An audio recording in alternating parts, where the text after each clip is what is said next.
komunikacije to podporo znotraj lastnih vrst? Opozicije zoper lastne stranke nimamo. Mi imamo različna mnenja, kar je zelo normalno.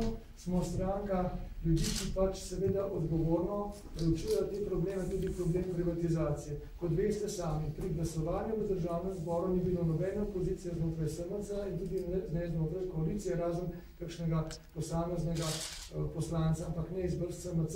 Tako da poudarjam, SMC je stranka, ki pušča, in hvala Bogu, je to tudi normalen del političnega procesa, da njeni poslanci razmišljajo z lastno glavo, upoštevajo strokovne argumente za in proti na to odločen. Ko ste videli, SMC stoji strogo za tem, da podpira proces privatizacije, seveda se pa zaveda nekaterih občutljivih vidikov tega procesa, zato si moramo še toliko bolj prizadevati v vladi, v državnem zboru in seveda pristojne institucije, kot so SDH, da bodo upoštevani jasni kriteriji, med njimi predvsem tudi transparentnost postopka, kar pomeni ne vsake koruptivnosti.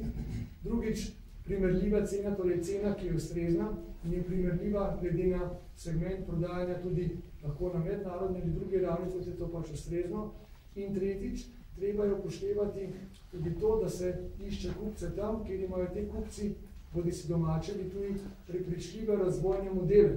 To so kupci, ki jih zanima razvoj, podjetij, ki jih zanima razvoj v tej smeri, da bodo povečevali zaposlovanje in tako naprej.